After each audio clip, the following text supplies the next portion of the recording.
أنتم يا طالب العلية يا جاعلي لله كل نية.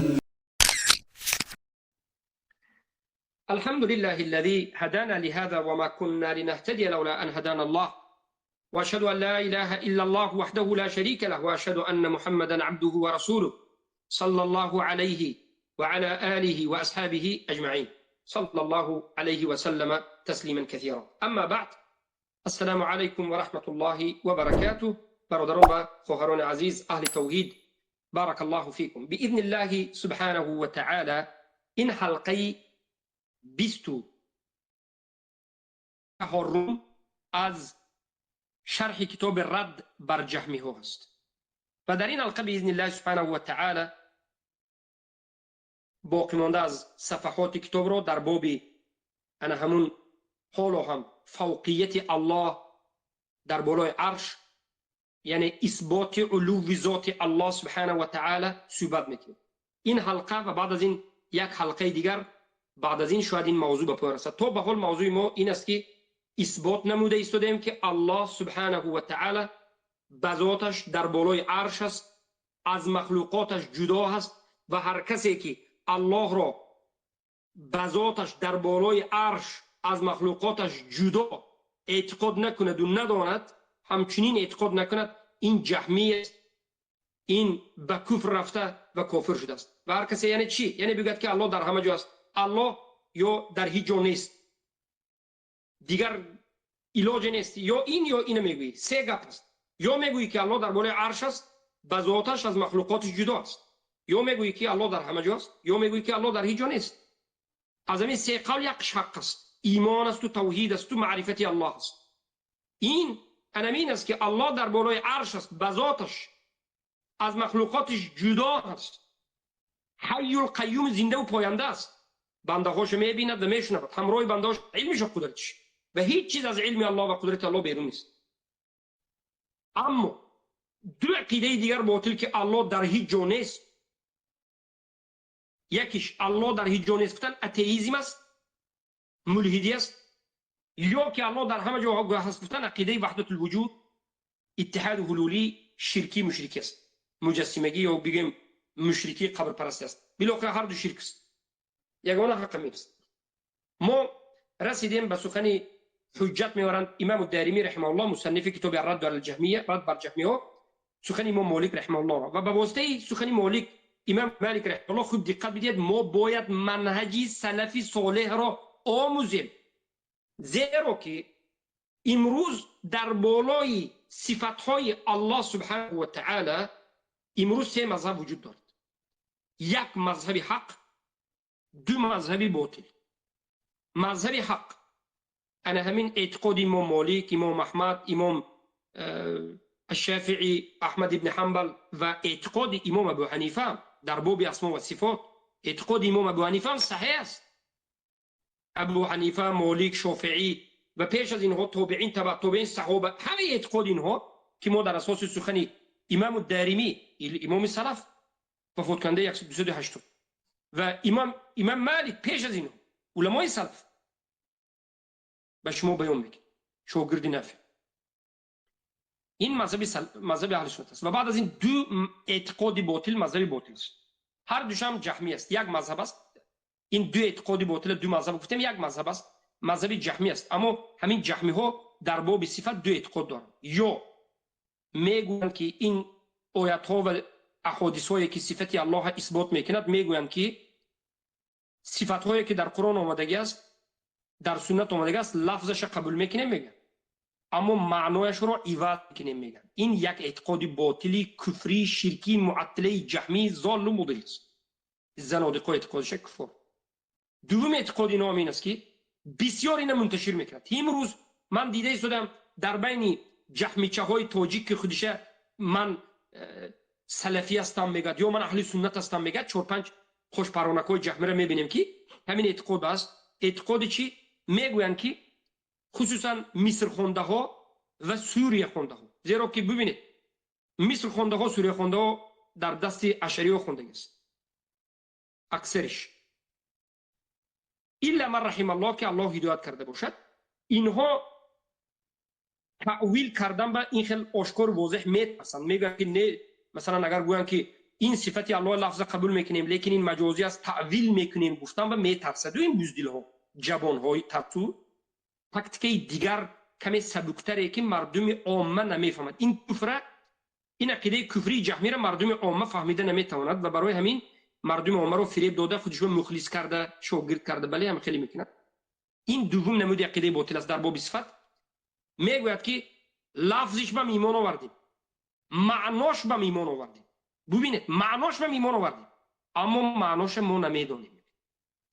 اینو عقیده تفویض، عقیده تأویل تحریف یک، عقیده تفویض دو.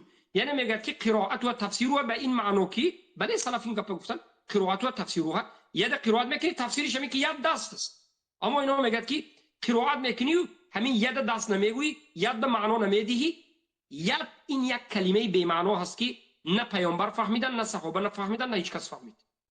برای همین میگن معنا نگو که گمراه کافر میشی. بالاخره این دو مذهب باطل حقش هم جهمی است. من برای همین جدا کردم که یکیش مذهب تعویل است، تحریف است، یکیش مذهب تفویض است که در آینده باز بیان میکنم. تفویض یعنی معناش نمیدونن گفتن، یعنی کلمه را معناش نیست یا معناش فقط الله میدونه. تفویض کردن، ترک کردن. ما اینو به الله تفویض میکنیم یعنی به الله میگذاریم، به الله و میگذاریم. یعنی این صفات ها را معنا ندارد، یعنی الله به صفات ها شناختن نمیشه برای که معنا صفات ها کلمه های بی معنی. این دو عقیده بینیاد منتشر شده است در بین این امت. برای چی؟ برای که اشعری و ماتریدی منتشر شده است. این عقیده خبیثانه شیطانانه عقیده اشعری ماتریدی است، این عقیده کفر مشرک. اما عقیده اهل سنت و الجماعت دیگر است. اهل سنت و الجماعت میگن که لفظی که در قرآن آمد ایمان آوردیم که لفظ الله گفت، سخن الله است، کلام الله است، به صوت الله گفت و این سخن الله معنا دارد، زیرا که الله سخن به معنای خشک خالی نمیگوید. الله خودش را به بندگانش وصف کرد. به خاطر چی؟ به خاطر اینکه بنده ها به واسطه وصف الله خود الله ربشان و الهشان را شناسند. آیا الله خودش به مردم ها، به مردم، به بندگانش به کلمه های بی معنا وصف میکرد؟ والعیاذ بالله تعالی به الله است. بلکه الله به کلمه ها و به لفظ های بهترین، صفت های کاملی بی عیب و بی نقصان بهترین صفت های خود بیان کرد. فهمانی از همه جون، یعنی الله صفتش گفت و معناش هم بیان کرد که این صفت ها معنا دارد. زیرا که الله در قرآن گفت قرآن عربی مبین است، گفت آشکار، یعنی به زبان عربی فهم معناش همین زبان عربی چی معنا کرده معناست. به حقیقت ظاهری لفظ میگیری معنای عربی کت میگیری.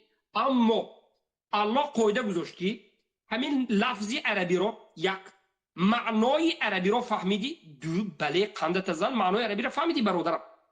این من به تو میگم که بله برادرم معنای عربی رو باید فهمی. جهمی میگه که معنا ندارد میگه، لیکن ما میگم که معنای عربی فهمی.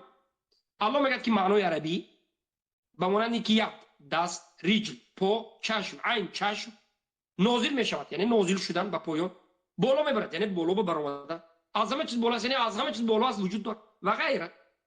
این معناست. رحیم رحمت، از العلیم علم و غیره. پس یک قاعده دیگر گذارم که الله گذاشت که کیفیت صفات با لیکی گپ نزن، یعنی کیفیت صفات، چگونگی ان همین صفت رو که معناش رو فهمیدی چگونگی اینا به الله گذار. مثلا کلام لفظ، کلام لفظ است، کلمه عربی است، لفظی کلام، معناش کلام سخن کردن.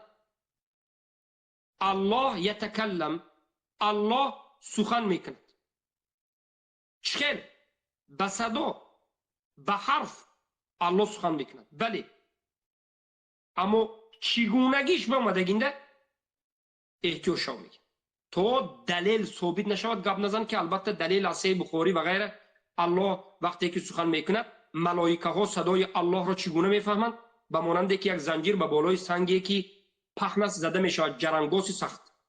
و یکی به الله چگونه خواهد به کسی خواهد سخن میکند، کی خواهد سخن میکند؟ این الله اختیاری الله است، هیچ کس هیچ گفته نمیتواند در این.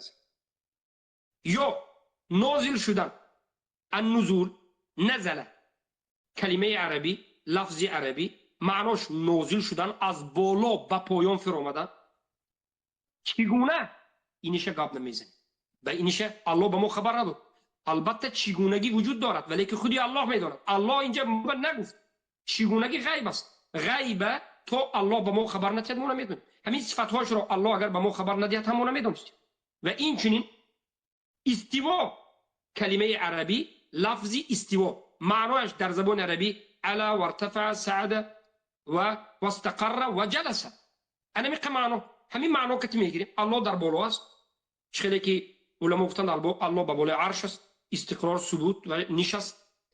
اما چی خیل برآمد، چی خیل برآمد، انا اینش ما نمیدونیم. اینا خودی الله میدونه. الله به ما خبر نداد. انا می قدر منهج لفظ ایمان میبریم اثبات میکنیم، معنا را اثبات میکنیم، اما چگونگی و کیفیت ها به الله میگذاریم. و هر کسی که می آید کیفیت صفات های الله را فهمیدن میخواد، سوال میتید، در این مسئله مشغول میشد، مبتدع و گمراه است و به این سخت معامله کرده میشه. و هرگز صفت الله را ما به یگان صفتی از مخلوق مانند نمیکنیم. علم الله به مانند علم بنده والعیاذ بالله، کلام الله به مانند کلام بنده یا کلام یگان مخلوق، یا نازل شویش به مانند نازل شوی فلان مخلوق گفتن، این کفر است. زیرا که الله میگه لیس کمثل شیء و هو السمیع البصیر. هیچ چیز مانند الله نیست و هرگز برابری الله و مانند الله شده نمیتونه. اما الله شنوا و بینا است، بنده هم شنوا و بینا است. اما شنوایی و بینایی بنده رو آیا قیاس کرده میشه الله رو به بنده یا برابر کرده میشه؟ والعیاذ بالله کفر است. الله حیات دارد، بنده حیات دارد. حیات الله ابدی است، حیات بنده قصیر، کوتاه و نابود شدنی است، انتها دارد. همین چیز علم دارد بنده، فلان بنده رو میگه که عالم است، علم دارد، اما علمش نقصان و کمبودی دارد. اما الله هم علیم و علم دارد، اما علم او کامل است. و انا همچنین برادر عزیز، چگونگی را هرگز برابر و چگونگی را مانند و برابر نمیکنید. صفت بنده را برابری صفت الله یک کردن کفر است و شرک است. یک. دوم، صفت الله را مانند صفت مخلوق یا صفت مخلوق را مانند صفت الله سبحانه و تعالی کردن، این والعیاذ بالله کفر است و شرک است. اما انکار کردن معنای صفت های الله هم این تعطیل است. برای ما از یک طرف شرک کفری مانند کردن داریم که بنده را به الله مانند میکنه صفتاش، یا که صفت الله به بنده میدهد یا مانند میکنه، یا الله به بنده مانند میکنه یا بنده به الله مانند میکنه. این رو ما میگیم ممثله و این در حقیقت بزرگی الله ندونستین، به شرک تمثیل رفت. از جانب دیگر کسانی هستند که الله صفاتش انکار میکنند، یعنی معنا ندارد میگن و وجودش انکار میکنن، والعیاذ بالله اینها رو معطل مشرکین معطله میگیم. مانند کننده ها هم مشرکند، انکار کننده ها هم مشرکند. اما اهل سنت در بین ممثله ها و در بین معطله ها است. اهل سنت در جماعت الله صفتش مانند نمیکنند به مخلوقین یا مخلوقین به الله، و این اما این چنین صفت الله انکار نمیکنند. میگن که هر لفظی که اومد معناش که اثبات میکنیم، اما چگونگیشه به الله میگذاریم و نمیدیم. انا که رفتیم بعد از این مقدمه بیاید مطالعه میکنیم کتاب رو، زیرا که این مقدمه ضرور است که سخن آینده ای سلف رو، منهج رو فهمید. من میخوام منهج رو فهمید. کتاب رو تمام میکنیم لیکن منهج رو فهمید. شیخ امام الدارمی رحمه الله گفتند حدثنا مهدي بن جعفر الرملي حدثنا جعفر بن عبد الله وكان من أهل الحديث ثقة، أهل الحديث ثقة، عن رجل قد سماه لي قال جاء رجل إلى مالك بن أنس فقال يا أبا عبد الله الرحمن على العرش استوى سورة هوتفنج كيف استوى؟ قال فما رأينا مالكا وجد من شيء كوجده من مقالته وعلاه الرحضاء وأطرق وجعلنا ننتظر ما يأمر به فيه قال ثم سري عن مالك فقال الكيف غير معقول، الكيف غير معقول، والاستواء منه غير مجهول، والإيمان به واجب، والسؤال عنه بدعة، وإني لأخاف أن تكون ضالا ثم أمر به فأخرجه. رواه اللالكائي، إمام اللالكائي مروزي خراساني رحمه الله در کتاب شرح اصول اعتقاد اهل سنت و الجماعه با رقم 629 و الصابونی در کتاب اعتقاد اصحاب الحدیث با رقم 24 25 26 و یا صفحه 24 25 26 اللالکائي اینچنین با رقم 630 از ربیعه رحمه الله انا همین روایت نقل کرد و اینچنین به مانند همین از ام المؤمنین مادر من عایشه ام سلمه رضی الله عنها روایت شده ولیکن ثابت نیست. میگه روایت شد لیکن سندان ثابت نیست. میگه بارک الله فیکم. همه این روایت هایی که به مانند سخن امام مالک است رحمه الله، ابن المحب در کتاب الصفات مجله یکم صفحه 95 در زیر بابی باب قول الله تعالی، باب سخن الله تعالی الرحمن عرش استوى سوره 25 ذکر کرد. و در کتاب کامل ابن عدی مجله دوم صفحه 240 214 آوردن قال ابراهیم ابن موسى كنت عند بكير بن جعفر الجرجاني فجاءه رجل فقال الله على عرشه كيف فقال خذوا برجله فجروه. این بعد از این کمی میره. الان که ببینید معنای سخنم این که امام الدارمی به سند صحیح، به سند متصل، مسند المتصل الصحیح تا امام مالک سند سلسله میبرم مقطوع، یعنی این بکی رفته میرسد به یکی از علمای تبع تابعین که امام مالک یک روز در مجلس درس نشسته بودن که در پهلوشون صدها نفر از شاگردشون از علما، یک مرد آمد در همین حاله که امام مالک در حالت درس هستند گفت که ای مالک ابن انس یا ای ابو عبدالرحمن، برای که عادتا عرب ها نام کتی راست مباشر به نام آدم ندا خطاب نمی کردن، برای که از قلت ادب در زبان عربی از قلت ادب است که یک آدم نامش کتی گپ زنید، بلکه نامش دونندم لیکن کنیه کتی گپ میزنن، کنیه من باب احترام استفاده می. برای میگفتن یا ابو عبدالله، ای پدر عبدالله، یعنی ای مالک ابن انس، الله در قرآن سوره طه آیت 5 گفت که الرحمن یعنی الله الرحمن در بالای عرش استوى است. الرحمن علی العرش استوى، الله در بالای عرش استوى است. این آدم در معنای این آیت هیچ اشکال نداره. این آدمی که سوال داده اسودیس فهمید که این عرب است، فهمید که الرحمن یعنی الله علی بر بالای عرش استوى، یعنی بالای بالا هست. فهمید که استوى حتی معناش بالا هست. برای چی فهمید؟ میگه برای که این آمده اشکال و کمبودیش را در بالای معنای کلمه استوى نپرسید، نگفت که من استوى را معناش نفهمیدم، نگفت. امام مالک گفت که بله این آیت من فهمیدم، لیکن کیف استوى، چگونه، چخیل، کک به زبان روسی، چگونه و چخیل الله به بالا برآمد. سوال یکم به شما بار دیگر میگم، آیا این انسانی که به امام مالک آمده سوال کرد از معنای استوا جاهل بود؟ آیا امام مالک را از معنای استوا پرسید؟ نه، این آدم عرب فهمید که الرحمن علی العرش استوا معناش چیست. فهمید که الله به بالای عرش استوا کرد، یعنی برآمد. این حتی فهمید که بالای عرش به الله برآمد. این مرد فقط خواست که فهمد که همین الله چخیل برآمد، به کدام نمود، به کدام طرز، چخیل کیفیت نمودی برآمدن الله را، حرکت الله چخیل حرکت کردنش فهمیدن شد. اما ایمان آورد که الله در بالای عرش است و ایمان آورد که معنای استوا برآمدن است. اما چخیل برآمدن را از امام مالک سوال کرد که البته ما چخیل گفتیم معنای ما میدونیم اما کیفیت ما نمیدونیم. انا کن من از کجا سخن کمی پیش منهج گفتم؟ سخن امام مالک ببین. امام مالک گفتم، البته روایت کننده میگوید که بارك الله فيك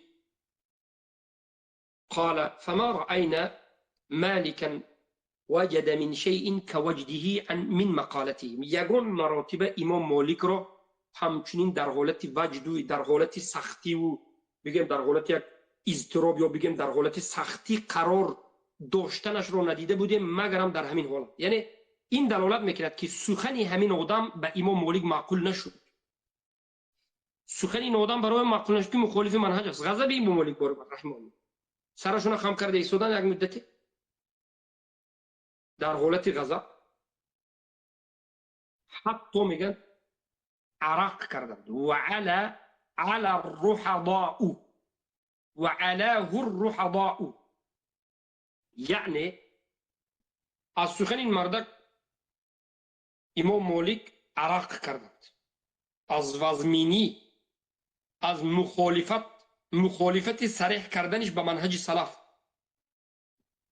زیرا که در بین سلف این چیزی قدر مشهور معروف. و اطرق سرشون جنباندند و برداشتند و گفتند که و جعلنا ننتظر ما یأمر به. و ما گفتن انتظار بودیم که، یعنی عرق کردند و سرشون می جنبانیدند، یعنی من باب ناراضگی.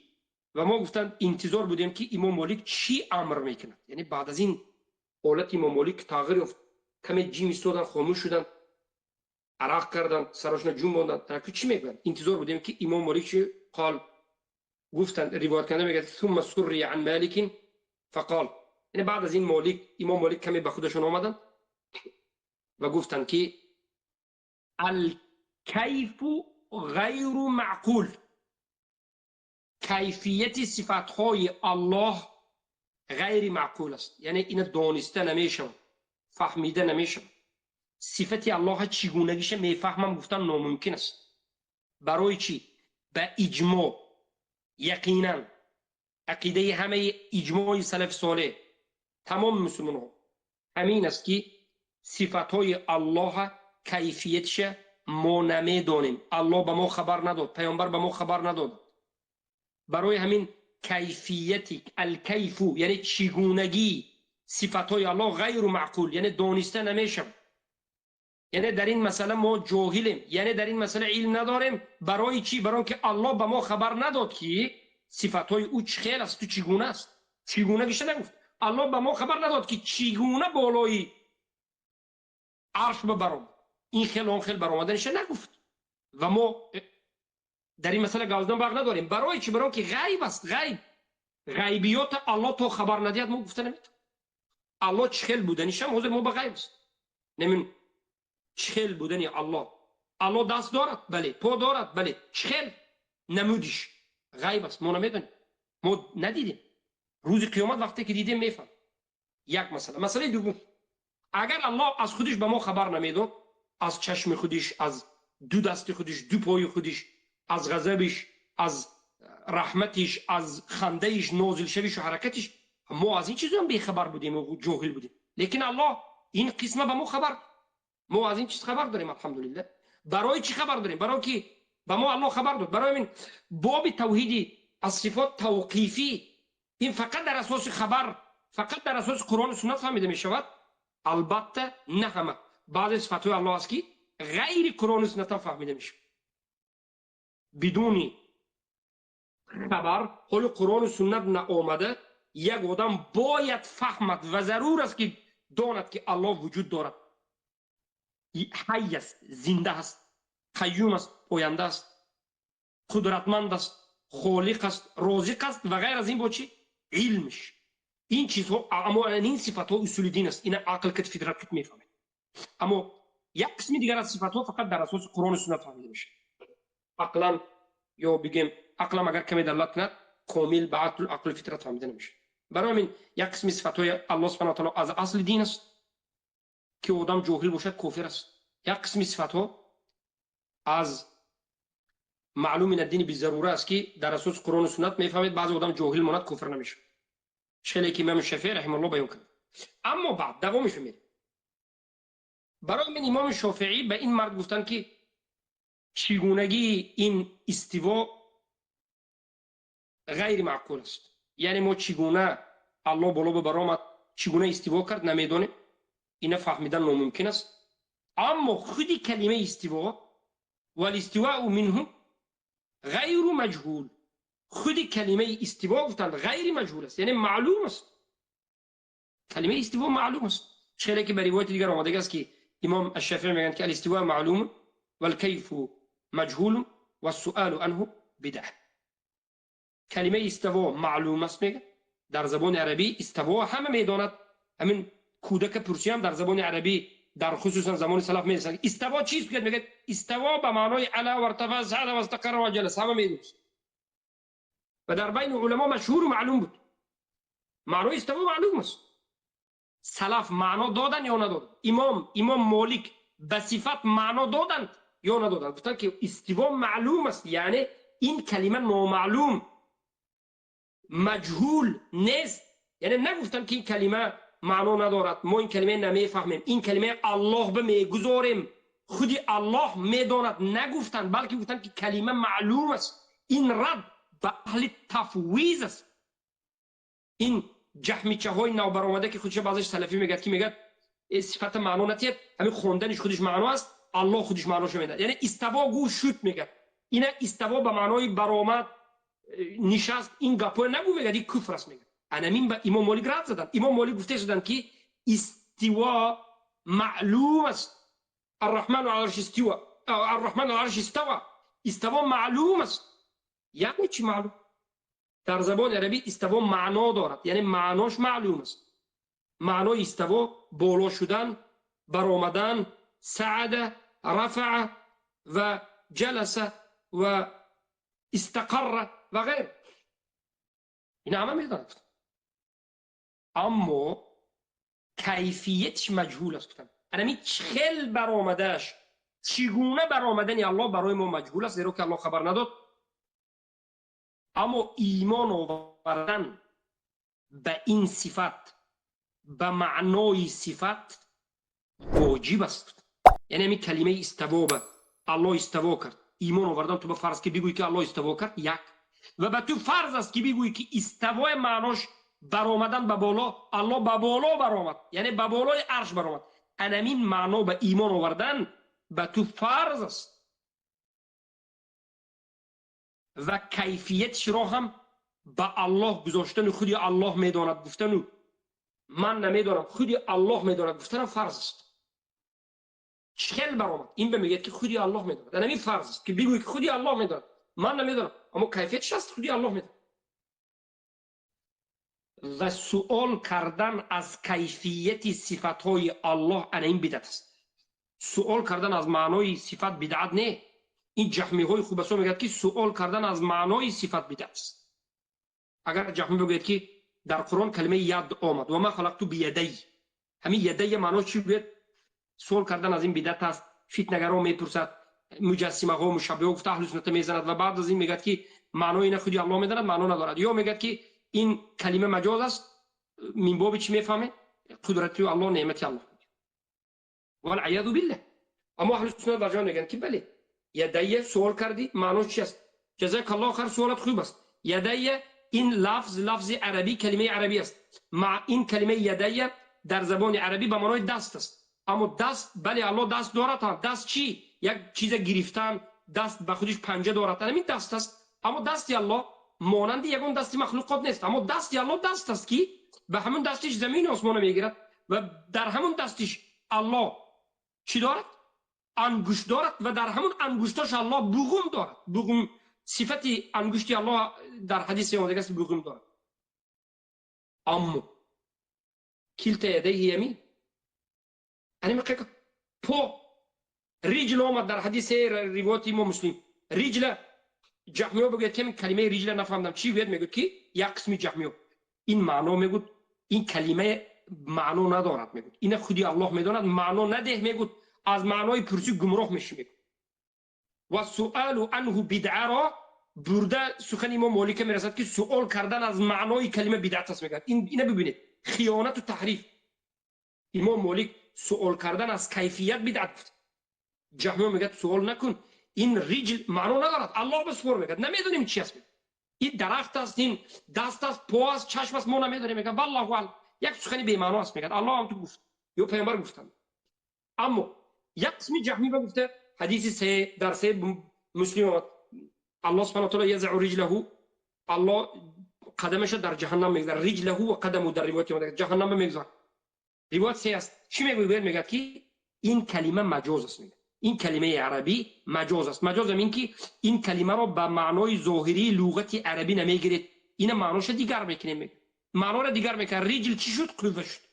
اینا میگن که این ریجل به لغت عربی ظاهر نگیر، این معناش دیگر میکنه، معناش قدرت یا قوت یا نعمت. میگه دلیل هیو میکرش نه از کجا؟ از خودش میکره. کلامی ها برای همین گفته میشه کلامی که فقط در اساس فکر و رأی خودش چیکار خواهد میکنه. بعد از این به گمراهی میره. اما اهل سنت و جماعت به میپرسی که طالب علم اهل سنت، ای علم اهل سنت، من این حدیث خوندم ریجل، من کلمه نفهمیدم، ریجل می پاس چیست؟ میگه که بله. میگه ریجل کلمه عربی، لفظ عربی، معنایش در لغت عربی پا، به زبان تاجیکی پا هست. یعنی همون یک پایی که آدم پایی که چی گویم؟ پایی که در قسم پایان وجود دارد. پایی که این دست نیست، دست در بالاست و پا در پایان است. پا معلوم است، اما چی خیل از پای الله، بزرگی پای الله چی خیل باشد، مثلا نمود پای الله چی خیل باشد، ما اینش به گپ نمیزنیم. میگیم که بله الله پا دارد. بله. و بعضی ها میگن که این مثلا ریجل این یک پا هست، اما نمیدونیم که پای الله سبحانه و تعالی چه خیل پا، مثلا یعنی در کجا. شاید این به معنای دست باشد، البته این باطل است. دست دیگر است، پا دیگر است. و معلوم است که الله تو میگه که به دستش زمین میگیرد، یعنی دست همین دست که زمین میگیرد، دست این حرکت. پا کتی الله میگه اومدن الله میویم، میگه اومدن پا کتی، یا الله در بالای عرش ملائکه برداشته میبره. البته این مسائل بارک الله فیکم کیفیت صفات به داخل میشه، اما پا معلوم است و دست معلوم است. پا چخل بودنش، دست چخل بودنش را که دست تو پای الله است ما نمیدونیم، اما پا چی است و دست چی است ما میدونیم. پا است و دست است، اما چگونگیش ما نمیدونیم. اینش به الله میسپاریم. فهمیدید؟ سخن امام مالک همین است. سخن امام مالک گفتن که استوا معلوم است، یعنی معنای استوا معلوم است. استوا یعنی برآمدن به بالا. کیفیتی برآمدن، چه خیل برآمدن به بالا مجهول است، یعنی ما نمیدونیم، نه خود الله میدونه. سؤال عنه بدعه و سؤال عنه بدعه، سؤال کردن از کیفیت صفت الله بدعت است. از معنای صفت سؤال کردن بدعت نیست. کسی که میگه که معنای صفت سؤال کردن بدعت است، ضال و مضل جهمی است. کیفیت سؤال، کیفیت برفتن این بدعت است، زیرا که عاقبتش به مجسمگی و ممثلگی بردن است. و در دوامش این مرد گفتن که و اینی لاخاف ان تكون ضالا، و به درستی که حتما من میترسم که تو از جمله یعنی گمراه باشی، گمراه شی. ان تكون ضالا یعنی تو از جمله گمراه باشی، من میترسم که تو از جمله گمراه نباشی. بود و بعد از این امر کردن که برو، گفتن از این مجلس من برو. چگونه سخت میشه به یک سوال، برای که از سوال فهمیده میشود که آدم میترسد که سوال دهنده گمراه است. برای همین در بعضی حالت ها در درس ها میگن که از سوالش فهمیدم که من میترسم که کدام گمراه بود گوید، همه به سر شما با پاش میخیزد، میگه این از کجا فهمید که اینه، میگه که شاید گمراه باشد. آخر علما و طالب علم از طرز گپزنی یک آدم و از سوال دهی یک آدم میپرسن. وقتی که یک چیز معلوم است در بین مسلمان ها، مشهور است در بین مسلمان ها، از معلوم دین بی ضروره است و این معلوم است که کیفیت صفات الله سبحانه و تعالی سوال کرده نمیشد، یک کس اومده سوال میکند، اگر این از جمله گمراهان نباشد این هرگز این سوال نمیداد. یک از جمله شکاکان نباشد هرگز این سوال نمیداد. این کدام آدمی که از پشتی یک فتنه میگرد یا شک دارد در عقیدش یا از جمله گمراهان است. برای همین امام مالک از روش این دیدن و گفتن که میترسم که از جمله گمراه باشی. برای چی؟ برای که وقتی که امام مالک زنده مسجد نبوی پر از شاگردا عقیده اهل سنت زنده این اومده کیفیت پرسیده شده است در حالتی که اهل سنت در جماعت همه کیفیت این کار میکنه و در بین مردم مشهور است. چخیل میشد که کس به اومده این سوالتی بی ادبی است و از مجلس بیرون کرد. عیناً همین قصه رو نظر بکنید در کتاب کامل ابن عدی مجله دوم صفحه 214 ابراهیم ابن موسی میگه که كنت عند بوکیر ابن جعفر الجرجانی، من در نزدی بوکیر پسر جعفر جرجانی بودم که فجاءه رجل، یک مرد آمد، فقال، یک مرد آمد و به این عالم گفت که بوکیر ابن جعفر جرجانی گفت که الله علی عرشه کیفه، الله در بالای عرشش است. بله میگه ما میدونیم که الله در بالای عرشش است، لیکن چخیل الله چگونه در بالای عرشش است؟ فقال خذوا برجله فجروه، شاگرداشون باور کردن که نه از پشتش گیرید کشوله کنید برید پرتیدتان بریم. جواب نیستیم به جواب اینم که از پشت کشوله میکنید از مجلس میبرید بریم به میپرتید برابر. برای چی؟ برای که این مسئله مشهور است و معلوم است. این مسئله از عقبش گردنده فتان است. انسان فتان اومده میگوید که الله چخیل بالای عرش بود، یعنی چخیل نشسته باشد، چخیل مثلا برآمده باشد، الله چخیل عالم باشد، الله دستی چخیل باشد، پای چخیل باشد. سوال داده نه اپوش میقاپید کشوله کنه برآورده از مجلس میپرتید. بله امروز ما کمی سبکتر میگیریم.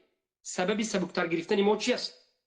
برای که امروز جهمی ها بسیار غلبه کرده است.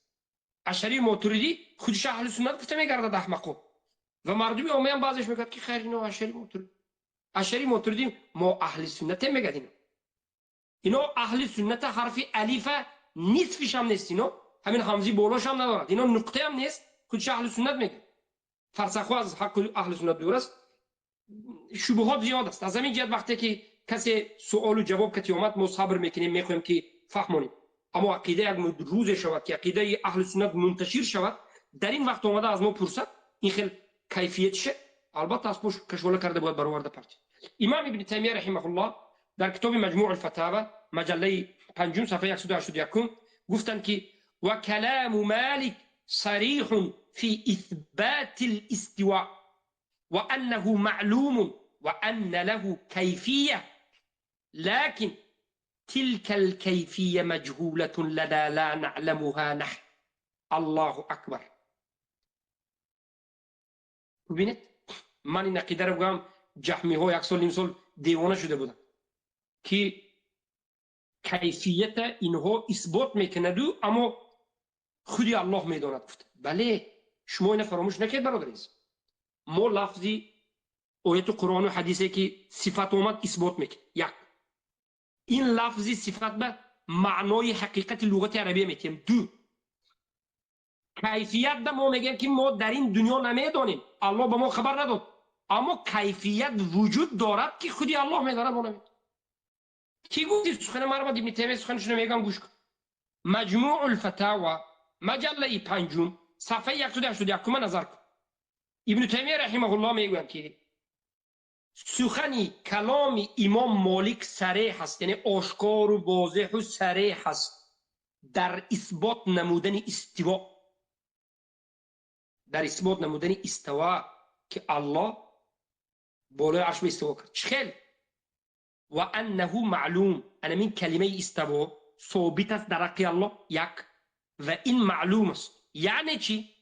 یعنی معناش معلوم است، این مجهول نیست. چخیلی که تفویضی ها اهل تفویض کفار میگویند که این مجهول است، این کلمه معنا ندارد، میگه نه این معلوم است. و ان له کیفیه و این استوا یا الرحمن علیه استوا کردن الله کیفیت دارد، چگونگی دارد، کیفیت دارد، لكن تلك الكيفية مجهولة لنا، لیکن این کیفیت برای ما مجهول است، لا نعلمها نحن، ما نمیدونیم. اولا الرحمن على العرش استوى، الله به بالای عرش استوا کرد. استوا در حق الله ثابت شد، معلوم اثبات کردیم که بله الله استوا کرد. یک. دوم استوا در لغت عربی معلوم است، چخیلی که ابن عباس میگن علا و ارتفع سعد و استقر و علوم میگن جلسه. این معنا معلوم است، معنا داده. سوم، این استوا کیفیت دارد و ان له کیفیت. همین استوا کیفیت دارد یا ندارد؟ بله کیفیت دارد، اما این کیفیت خودی الله میداند، ما نمیدانیم. کیفیتش برای ما مجهول است، زیرا که ما نمیدانیم. برای چه؟ برای که الله به ما خبر نداد. ولهذا بدع السائل، بدع هو السائل الذي سأله عن هذه الكيفية. برای همین امام مالک رحمه الله تبدع کردند یا مبتدع گفتند سؤال دهنده را که از کیفیت صفت الله سوال کرد، از معنای صفت الله نه، از کیفیت که سوال کرد، این مبتدع شد. بدع یعنی به او حکمی بدعت گذاشتن، مبتدع گفتن. کفر مثلا یا تکفیر کردن، بدع تبدع کردن.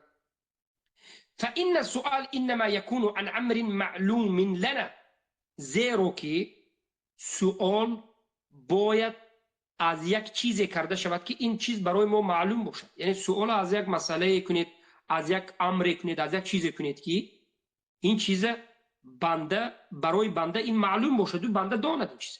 یعنی یا بگیم در حدود دانستن و در حدود دایره علم بنده باشه. اما سوال کردن از کیفیت، آیا دانستن کیفیتی صفاتهای الله در دایره علم بشریت هست؟ در درون دایره که ما داریم در مسئله علم، در درون دایره علم بشریت، در درون حدود علم بشریت دانستن کیفیت الله وجود ندارد، زیرا که ما کیفیت الله سبحانه و تعالی را نمیدانیم و الله به ما خبر نداد. یگان صفتش کیفیتش چگونگیش لا نعلم کیفیته، لا نعلم نحن کیفیت استوایی. ما چگونه و کیفیت استوای الله را نمیدانیم. وليس كل ما كان معلوما وله كيفية تكون تلك الكيفية معلومة لنا.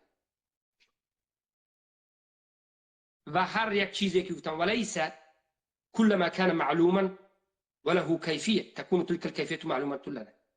یعنی هر یک چیزی که معلوم است که او کیفیت دارد، کیفیت او برای ما معلوم شدنش این ضرور نیست یا این چنین نیست که هر یک چیزی که معلوم است کیفیت او را ما باید بدونیمش نیست. الله معلوم است، استوای الله معلوم است، اما کیفیت استوای الله معلوم نیست. استوای الله به اثبات بکنیم و معنای استوای معلوم است که اثبات بکنیم، استوا معلوم است اما کیفیتش برای ما مجهول است. پس معنا معلوم است، کیفیت مجهول است. استوا معناش الاستوا معلوم، یعنی استوا معلوم است، کیفیت مجهول است. فهمون شد برادر عزیز؟ قلت محقق میگه وفي قول الإمام مالك رحمه الله هذا رد على المفوضة الذين يدعون أن نصوص الصفات مجردة عن معانيها التي خاطبنا الله تعالى بها وأنها مجهولة المعنى فلا يفهم منها حقيقة الصفات. فرجع أمرهم إلى التعطيل ونذيره في النهي عن السؤال عن الكيفية ما رواه الصابوني في اعتقاد إلى آخره. محقق میگه که و قول امام مالک رحمه الله، این سخنی که گفتن که استوا معلوم است، معناش معلوم است، کیفیت و چگونگیش مجهول است، سوال کردن از کیفیت این چیست؟ بدعت است. این سخن امام مالک رد است به مفوضه ها. مفوضه فراموش نکنید، ما مؤول داریم و مفوض داریم. مفوضه ها یک مذهبی بزرگ در درون جهمی ها است، یک نمود جهمی هایی که اینو صفت تعویل نمیکنن، میگن که معنا ندارد، میگن ما معناش نمیدونیم. میگن استوا. یک توجیه کم به نزد ما اومده بود از نماینده های جهم تیوی، ادهم و ابراهیم سید نورین و عبدالله عقلزاده، کدام دوستاش اومده بود و گفت من سوال کردم استوا معناش گفت که من نمیدونم. استوا گفت بله استوا به ایمان دارم لفظ به، اما معناش نمیدونم. همین مفوضه. عادتا من میبینم که بسیار امروزه طالب علم هایی که از تاجیک‌ها به سوریه و به مصر رفته تعلیم گرفته است، اعتقادش مفوضه است، برای اینکه تعویل به توب طاقت ندارد، اما تفویض به خودش کم کم دیوانگی کرده میست. تعویل بسیار سخت شرمنده میشه. تفویض حول مردم قدر خوب فهمیدگی نیست. برای همین اینا خودش مفوضه میگه، میگه که بله ما معنای این دیگر نمیکنیم، میگه اما قرائتش خودش هم تفسیر است، میگه ما این به معنا نمیتیم، معنای این خودی الله میدونه. همین از توفیض. یعنی توفیض بار دیگر میگم مفوضه ها کسانی هستند که صفت به استواره لفظ به ایمان میارند، معنا نمیدهند، معنا به ایمان ندارند، میگن که این کلمه را معناش خود الله میداند، ما نمیدونیم. اما اهل سنت لفظ به ایمان میارند، معنا به ایمان میارند، کیفیت به چگونگی به میگن که الله به میگذاریم، چگونگی در مفوض میشه، کیفیت الله به میسپاریم. اما مفوضه ها معنا را. این سخن امام مالک رد است به مفوضه هایی که دعوا میکنند که نصوص های صفات، یعنی دلیل هایی که از قرآن و سنت صفات های الله بیان میکند مجرد، یعنی خالی، مجردتون ان معانیها، یعنی خالی از معنا است، به معنا است، دعوا میکنند التي خاطبنا الله تعالی بها، یعنی همه صفاتایی که الله مو خطاب کرد و گفت که من این خلم، من این خلم، من این خلم صفاتو دارم، همین لفظا رو میگن که این خطاب های الله میگه به معنا است، معنا نداره. و میگن که و انها مجهوله المعنى، مفوضا میگن که این صفات الله مجهول المعنا هست، معنا نداره. فلا يفهم منه حقیقت الصفات، از این لفظ هایی که صفت الله اینو تو حدیث ها صفت الله بیان کرد میگه یگان حقیقت صفت معنا فهمیده نمیشود، میگه این یک لفظ خالی از معنا است. برای همین است که مفوضه ها عاقبت الامر به کجا گشت؟ فرجع امرهم الى التعطیل. عاقبت مفوضه ها به همین کاری کردنشون چی شد؟ معطله شدن، یعنی به همین معنای صفت که انکار کردن صفت خودش تعطیل کردند و انکار کردند. اینها جهمیه معطل است، اگرچه خودشون با همینها دعوا میکرد که عقیده سلف است میکرد والعیاذ بالله. با کتابی که نوشتیم حکم اشاعره و ماتریدی و رد به طرفداران اینها یا مدافعان اینها و کشفیات اینها نظر بکنید. ما مفوضه گفته، آیا اعتقاد سلف صالح مفوضه بود؟ گفته اینجا یک ما بگذاشتیم از صحابه 10 روایت، از تابعین 10 روایت، از تبع تابعین 10 روایت به سند سه آوردیم که صحابه تابعین تبع تابعین به صفت معنا میداد. سلف صالح به هر یک آیت و حدیثی که در اونجا لفظی عربی صفت آمدگی است الله درباره خودش کام میزنه معنا میداد. بل یده مبسوطتان، مبسوطتان به معنا داد. لما خلقت بیدی معنا داد. فصل انت بعیون معنا دادن، چشم معنا دادن، دست به معنا گفتن، دست از چشم است، پا است، حدیث به و غیره. اما اینو میگن که معنا نداره. دومش به مانندی گفتن انا همین نهیه که امام مالک از سوال دادن نهی کردن، یعنی بدعت گفتن، سوال دادن به کیفیت، اینچنین به مانند همین صابونی در کتاب اعتقاد صفحه 41 میبرد که اسحاق ابن الرحوی رحمه الله فرمودند که قال للامیر عبد الله بن طاهر یا ابا یعقوب هذا الحديث الذي ترويه عن رسول الله صلى الله عليه وسلم ينزل ربنا كل ليلة إلى السماء الدنيا كيف ينزل؟ قال قلت أعز الله الأمير لا يقال لأمر الرب كيف انما ينزل بلا کیف. ببینید این اعتقاد امام مالک این خودشون نبودن، مرحمت اسحاق ابن راهوی استاد امام احمد یا استاد امام محمد بن نصر المروزی، استاد امام بخاری، یکی از بزرگترین امام اهل سنت و جماعت سلف صالح گفتن که شما قصه تهمت کننده های جهمی را میدونید. جهمی ها به نزد امیر، یکی از همون امیر عبدالله ابن طاهر میرود و امام اسحاق ابن راهوی هم میگه که این تکفیری میگه، شما را تکفیر میکند، ما را تکفیر میکند به خاطر اسما و صفات شده، این خیلی تکفیری سخت است، اینا کشف میگه.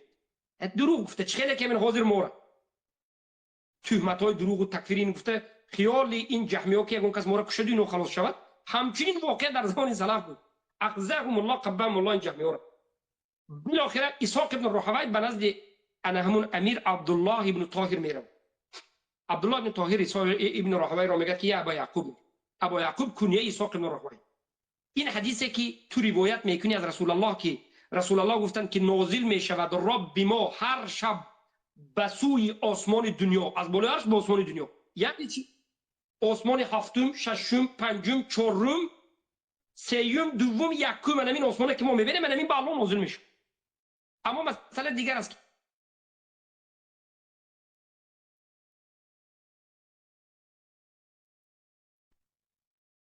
بارک الله فیکم. حالا یک بار اینترنت توقف کرد، وقتی من هم خیلی کم است که باید مختصر تمام کنیم. عرش خالی میمونه، عرش راجع به این است که خالی نمیمونه. در این مسئله داخل نشید. الله سبحانه و تعالی وقتی که به آسمان دنیا میاد، اکثری سلفتان عرش خالی نمیمونه و غیره. بالاخره پرسید امیر این اسحاق ابن راهوی را که تو میگویی که الله نازل میشود به آسمان دنیا از بالای عرشش، کیف ینزل، چی خیل نازل میشود؟ یعنی مثلا عادی کنیم پریده نازل میشود یا یگان چی خیل نازل میشود؟ چی خیل نازل میشود؟ اسحاق ابن راهوی گفتن که الله امیر عزت بیتید در کارهای الله چی خیل گفته پرسیدن ممکن نیست. گفتن لا یقال لامر الرب کیف، گفته نمیشود به کارهای الله کیف، چی خیل، چی خیل این کرد، چی خیل این خیل کرد، چی خیل برآمد، چی خیل خندید، چی خیل نازل شد. این گپا را در حق الله گفته نمیشه، بی‌ادبی است. انما ینزل بلا کیف، همانا که الله نازل میشود بدون کیفیت. یعنی در نزد ما کیفیت چی ما نمیدونیم. چلی که بیتیم گفتن کیفیت وجود دارد، خودی الله میدونه، ما نمیدونیم. پس ائمه سلف صالح از سوال کردن از کیفیت صفات الله سبحانه و تعالی من میکردن، نه میکردن. اما از معنای صفت هرگز کسی رو من نکرد. و اما معانیها فمحمولة عندهم على المعروف المشهور في لغة العرب التي خاطبنا الله بها. اما معنای صفت ها در نزد سلف صالح حمل کرده میشد در نزدشون به معروف و مشهور در لغت عرب. یعنی همین کلمه استوا معروف و مشهور در لغت عرب به کدام معناست؟ همون معنا رو میداد.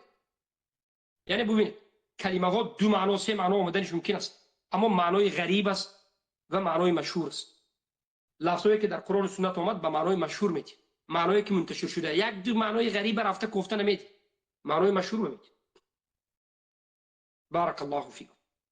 پس قال قلت عز اینا گفتم و من هذا الباب ما رواه عبد الله في السنه، و از این باب آنچه که روایت کردن عبدالله در سنه رقم 56 عن شاذ بن يحيى قال سمعت يزيد بن هارون وقيل له من الجهمية فقال زعم أن الرحمن العرش استوى على خلاف ما يقر به في قلوب العامة فهو جهمي. از عبدالله بن احمد بن حنبل روایت میکنند که ابن یحیی از یزید بن هارون شنید که گفته شد جهمیه کیست؟ گفتند که هر کسی دعوا کند که الرحمن علی العرش استوى، الله به بالای عرش استوا کرد، انامین معنا بدهد، در همین باره سخن کند به خلاف آنچه که در قلب مردم عامه جای گرفته است، این جهمی است. یعنی چی فهمیدید؟ مردم عامه عرب در زمان سلف و امروز هم رفته گوید که الرحمن علی العرش استوى، لغت عرب که چی میفهمید؟ الله به بالای عرش بالا شد، رفع، سقط و استقر و جلس میفهم. هر کسی بیاد همین مردم عامه همین خیلی میفهمد، همین خیلی درست میفهم. اما یک کس بیاد همین معناش معنای استوا معنا ندارد، این فقط هم خود میگویم میرویم گوید، این مخالف مردم عامه که گفت زد، مخالف فهم مردم عامه عرب که گفت زد، این جهمی است. انا مینا گفتن چی میگن؟ جهمی میگیم. جهمی کیست؟ جهمی تفسیر صفات های آیت صفات، تفسیر احادیث صفات و خلاف به همون اقرار شده در قلب های عامه عرب آمده، به خلاف لغت عربی و به خلاف مردم عامه عرب سخن کنند، نمی جهمی. و نحن قول قعنبی رحمه الله و به مانند این قول قعنبی است رحمه الله که میگه ابن القیم الجوزی در کتاب اجماع جوش اسلامی است صفحه 327 آورده. ابن تیمیه رحمه الله میگه والذی یقر فی قلوب العام، آنچه که در قلب عامه ها قرار گرفته است، یعنی در قلب عامه مردم عرب چی قرار گرفته است؟ هو ما فطر الله تعالى عليه الخليقة من توجهها لربها تعالى عند نوازل. این آن چیزی که در قلب‌های انسان‌ها فطرتاً جای گرفته است که الله در بالا، در جهت بالا است و نوازل از بالا نازل میشن و شدائدها از بالا نازل میشن. دعا را به بالا میکنید، رغبات الیه تعالی نحو العلو، رغبت انسان وقتی که الله به مناجات میکرد به بالا میره. لا يلتفت يمينا ولا يسرة، يمنة ولا يسرة. انسان فطرتاً به طرف راست و چپ نگاه کرده، ای الله من به فرزند گفته طرف چپ به نگاه نمیکنی، راست به نگاه نمیکنی، زمین به نگاه نمیکنی، آسمان به نگاه میکنی. همین است که این قلب عامه مردم فطرتا همین است. من غير موقف ووقفهم عليه، لكن فطرة الله فطر الناس عليها، وما من مولود إلا وهو يولد على هذه الفطرة حتى يجهمه وينقله إليه التعتيل ما يقبيض له. یگان کودک نیست مگر اینکه تولد میشد به فطرتی که میداند که الله در جهتی بالا است، مگر اینکه جهمیون جهمی میکنن، یجهمه و نقل میکنن از عقیده صحیح فطری به تعطیل تفویض باطل. هر کسی بیاد انا همین به مخالفت کرده معنای این صفات را میخواد گاو زند، جهمی است. انتهى. این سخن تمام شد از جویش اجتماع جویش ابن القیم الجوزی ذکر کرد با صفحه 327. و با همین بارک الله فیکم این حلقه رو به پایان میرسونیم و در حلقه آینده باذن الله سبحانه و تعالی روایت رو دوام میدیم. من امیدوارم که منهج اهل سنت والجماعت فهمیده شد. سبحانك اللهم بحمدك اشهد ان لا اله الا انت استغفرك واتوب اليك.